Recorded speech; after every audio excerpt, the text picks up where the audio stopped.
Closed captioning is brought to you by IT&E Life in Motion. KUAM News Headlines is presented by Calvo's Insurance, a legacy of trust. Serving Micronesia since 1938. Matson Navigation, serving Guam and Micronesia for 20 years. Cars Plus, Dodge Challenger, the undisputed champion. IP&E, fueling excellence. McDonald's of Guam, I'm loving it. And King's Restaurant, located in Tamuning and Dededo. Always open, always local.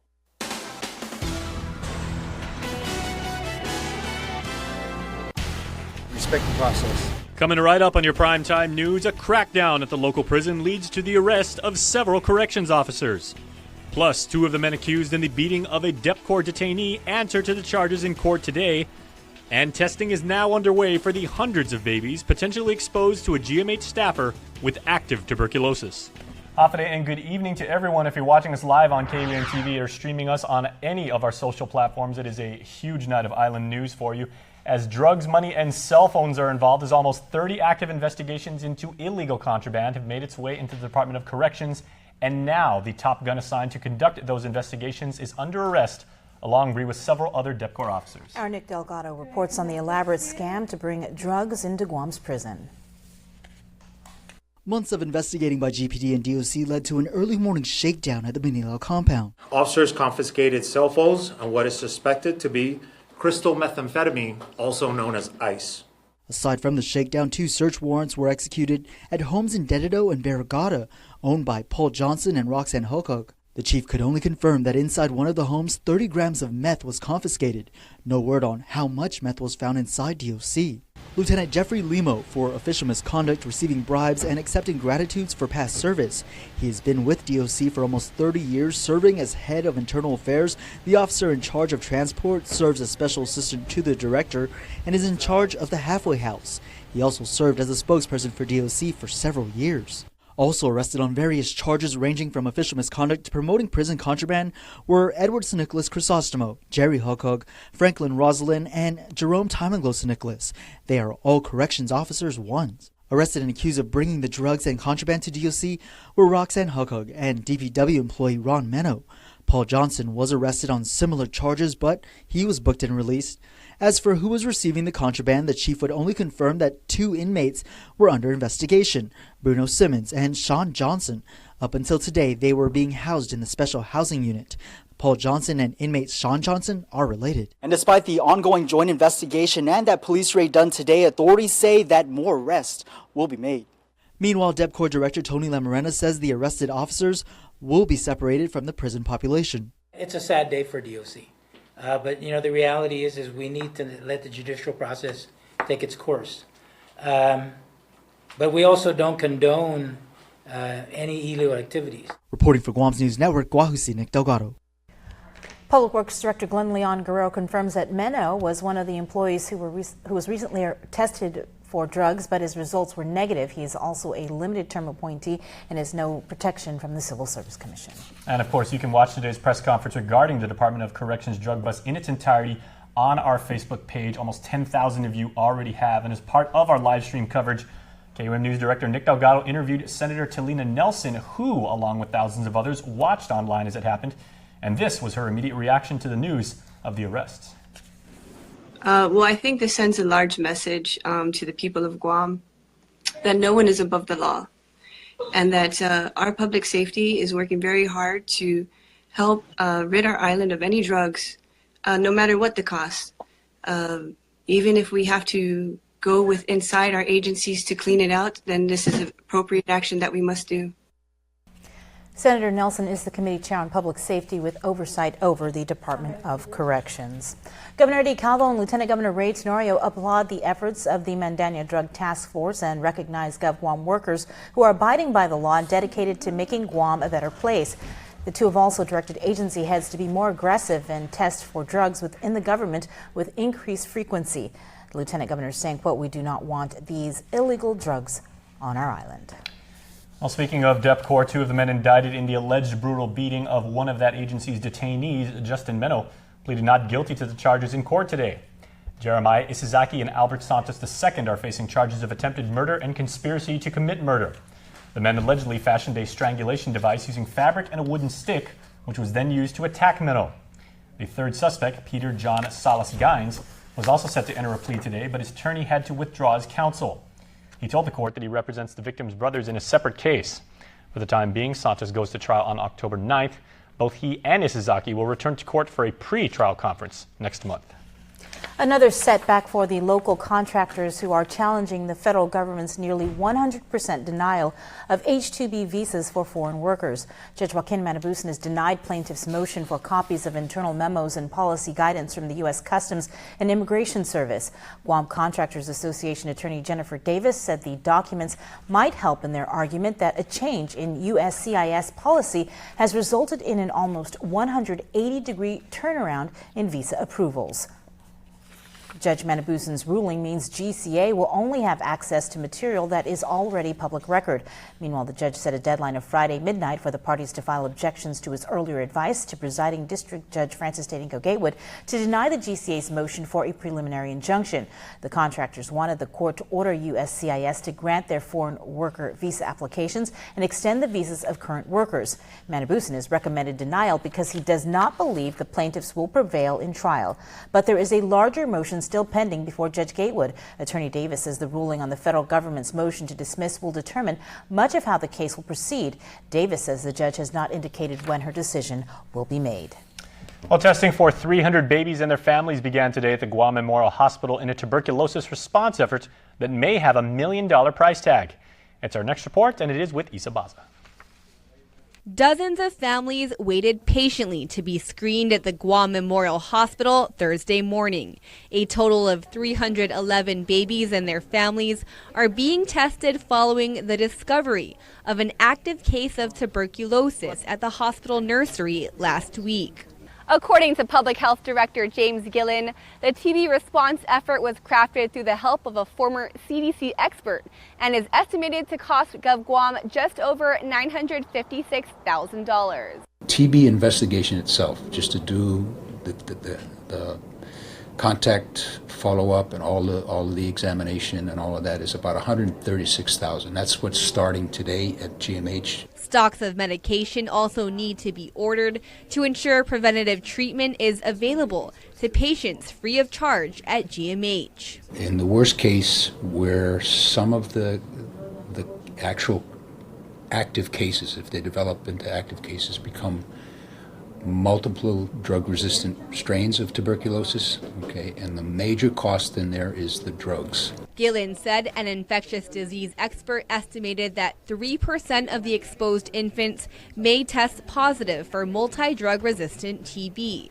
The medication needed to treat those cases is estimated to cost close to $500,000. Fortunately, Public Health Administrative Services officer combed through the agency's budget and was able to find funding. We prepared the modification to go down to budget and management. They already have it. They're processing it, and it's going down to Department of Administration. While the funding may be on track for now, hospital CEO Peter John Camacho continues to urge the community to contact GMH if their infant was exposed to the hospital nursery between April 1st and August 8th. GMH has had difficulty contacting families whose phone numbers or addresses are no longer current. The number to call is 647-2552. Reporting for Guam's News Network, I'm Isa Baza. Thanks, Isa. A new school year and now a new name. J.P. Torres Alternative School was officially renamed J.P. Torres Success Academy by the Guam Education Board. The name change reflects a shift in the school's mission from behavior management to credit recovery. School principal Dexter Fulo says students and teachers spoke out in support of the change at a public hearing earlier this month. This was student-driven. The students had felt the stigma with alternative school had caused them to be seen in a negative light, and they want a fresh start. Superintendent John Fernandez also supported the change. However, some board members expressed concern that the difference in the school's name could still alienate it from other schools. The change was ultimately approved by the board with a vote of 6-2. Please sit tight, everybody. We are just getting started, and there is much more news when we come back after this break. There are more ways to experience KUAM News than any other source on Guam. Download the KUAM News app for your Apple or Android device for 24/7 news, sports, videos, weather, streaming with KUAM radio, and important news alerts. And stay connected at home with Guam's first app for Apple TV. All available now from the App Store. Have you gotten paid yet? That's the premium automatic insurance deduction plan from Calvo's Insurance. Paid simplifies your home and auto insurance. No down payment. No more long lines. And you can stretch your payments up to 12 months. Paid is convenient. It deducts from your payroll, your checking account, or your credit card. With Paid, you get up to 65% off your car insurance and enjoy lifestyle club discounts. Life can be easier when you get paid. Call Calvo's Insurance today and save on your home and auto insurance. This is Tabby. Tabby's service provider is IT&E. This allows her to walk on campus without having to rely on Wi-Fi. Hey, Abby. Hey, I switched to the IT&E student plan just like you. I love how affordable their plan is. I'm so glad I switched to IT&E. What? Get up to 5 gigs a month for just $30 and the first 3 months free at IT&E.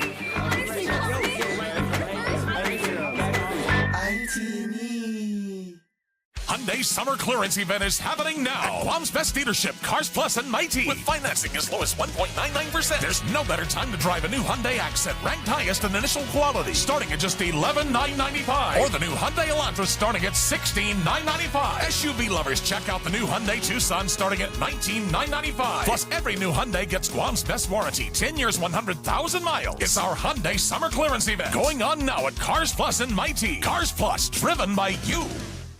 Oh! Oh! Oh! Ruby Tuesday puts the O in dinner combos with Garden Bar Plus entrees for only $20.99. Choose salmon moco, petite sirloin, or pesto chicken pasta. Only at Ruby Tuesday. Oh! The Down Syndrome Association of Guam exists to support families of individuals with Down syndrome. We're a group of parents who have children with Down syndrome and know the joys and challenges of raising them. For more information about the health, development, and education of a child or adult with Down syndrome, please contact Vicky Areola at 472-6114. Connect with KUAM News. Find us on your favorite social media platform. Follow us and stay in the know with Guam's news leader. Welcome back. An update now to a story we brought you on primetime last night. An internal affairs investigation underway at GPD after an apparent police raid at the Guam Greyhound Park and claims that authorities did so without a search warrant. But as our Valerie Maige reports, an attorney that represents one person involved in dealings claims that police did nothing wrong. Have the tables turned? KUAM brought you the story about the half-a-day bingo center and a complaint they lodged with the Guam Police Department, prompting an internal affairs investigation into officers there. But attorney Curtis Vandevelde is calling their bluff. The police acted professionally. They acted politely to everyone who was there. There was nothing that any of the police officers did that was in any way inappropriate. And they are being unfairly and unreasonably tarnished. Vandevelde represents Juan Sun Min, the owner of Asia Pacific Ventures Guam LLC and 3W LLC. She also holds the sublease with the Guam Greyhound where bingo operations were held. However, as of July 25th, this is where and when Michael Marasegan, a paid independent contractor managing the bingo center for Guam Shriners, says they were kicked out and operations were stopped. Today, Vandevelde shared his client's version of events, one that includes 4 bad checks totaling in nearly $67,000, all signed by Alfred Leon Guerrero, the president of the Guam Shrine Club Hafaday Bingo. The checks were made out to Min for reimbursement of operating funds, reimbursement for invoices, and 70% profit shares were either returned for insufficient funds or returned for stopped payment. To strain the relationship even further, Leon Guerrero sent Min a letter terminating a 5-year contract on August 31st, a week from today. How they could be surprised that this relationship is going to come to an end and that they're not going to be able to occupy premises they don't own is shocking. I think even any basic adult would understand if you don't own premises, you don't pay for them, you don't get to use them. Van de Velde says Marasigan gave up his share of the joint venture he had with Min at Asia Pacific One, but Marasigan says any documents he signed led him to believe he was dissolving the company. Is that part true, that you had given up your share of the company? Yes, I have. And, it's a big mistake on my end because I was led to believe that that company will be dissolved along with that signature. Van de Velde says his client feels wronged and was being forced out of the partnership. But for now, Marasigan says they just want to get bingo operations going again so the employees can get back to work and they can continue raising money to help kids in need. Reporting for Guam's News Network, I'm Valerie Maige. Well, in our next story, keeping the island's law enforcers in tip-top shape. Many of those requirements include fitness and tactical readiness. So the Judiciary of Guam this week is making sure its personnel are ready for anything. Nick Delgado joined them on the shooting range and has more. It appears to be as simple as pointing the gun and pulling the trigger. But for these Judiciary of Guam deputy marshals, it's what they need to do twice a year to keep their jobs. Training actually saves lives.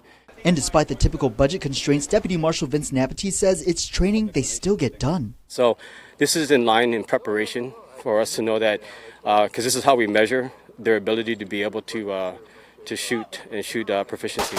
He adds it's a post-commission requirement. We measure their ability to be able to put rounds on target. And so they have to get 21 rounds in order for them to pass their qualification. What happens if they don't? If they don't, the weapon gets taken away.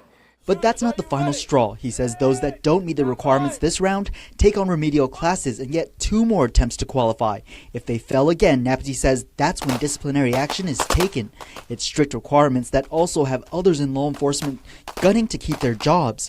This week, Senator Talina Nelson introduced a measure to instead put in place interim fitness standards, which notably decreases the 1.5-mile run to 1 mile and completely removes a measure of waist circumference. The legislation is in response to outcry from public safety officials who reported high failure rates for Guam's current standards, which mirrors that of the U.S. Air Force, though the judiciary says its staff is prepared. Our probation officers, our marshals, have done very well at the standard and will continue to strive and lean forward in support of not only the third branch, but the people that we serve.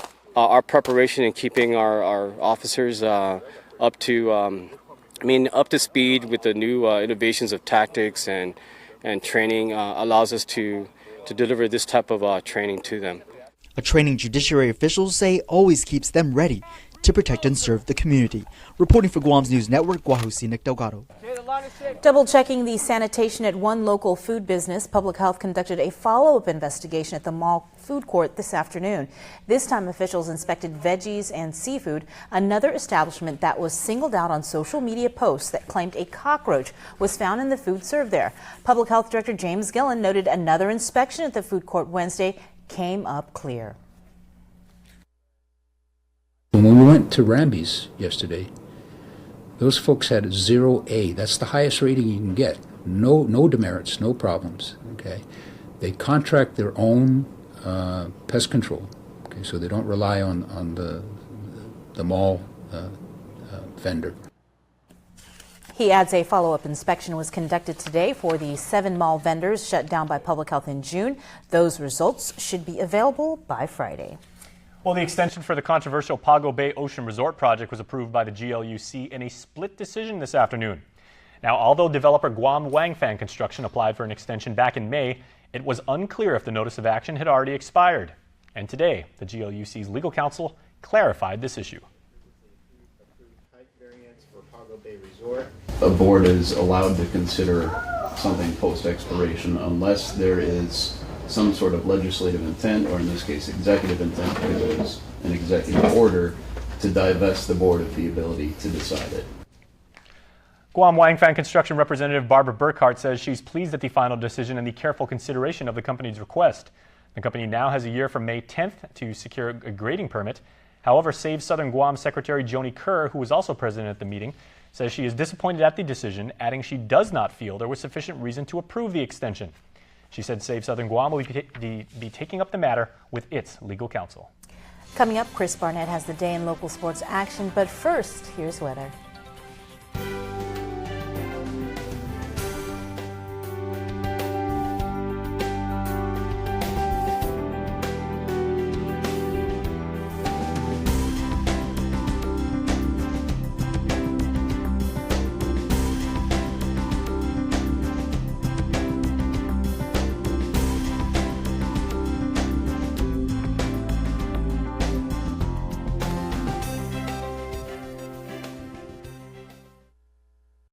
From the network that brought you up to 3 times more data comes the dawn of a new data. The epic story of Guam's only network brave enough to give 10 free gigs of bonus data on every line every month to customers who bundle their services.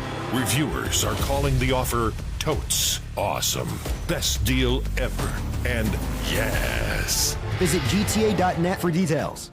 There's a reason why you keep going. When it's your own hard work that brought you to this point. You do everything to protect what you've earned. Because every move that brings you closer to your goals leaves you no excuse but to keep moving forward.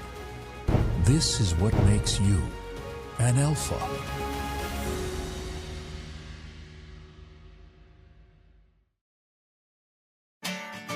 At Shell, it's about offering more than just fuel. It's about providing service to people. From hot coffees to warm welcomes, from clean bathrooms to fresh food, we're on a mission to make you leave happier than when you arrived. So whatever your journey, we're here. Welcome to service. Welcome to Shell. Serving the islands for over 30 years. Share your story at Shell Foodies Guam on Instagram and Facebook. Hashtag Station Stories, hashtag Shell Guam.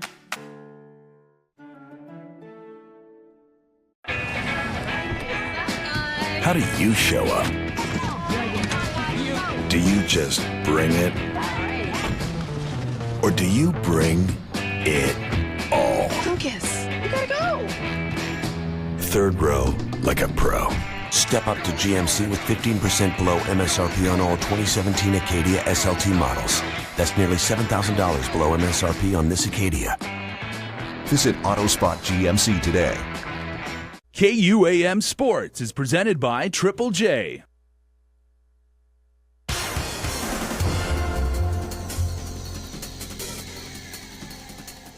Off at 8, Toto Marianas y Chris do it Thursday, Webes, woohoo! You know what I love? I love it when all the different islands come together as one, okay? And right now, all the islands' conservation officers have converged on Guam to add CrossFit to their training. Here's more. Nice to meet you, CrossFit. With the implementation of the Peace Officer Standards and Training Regulations looming, the region's conservation officers gave CrossFit a try. The first ever Game Warden Academy finds Micronesia's conservation officers sweating side by side, representing Chuuk, Kosrae, Palau, Yap, Pohnpei, and of course Guam, guardians of our natural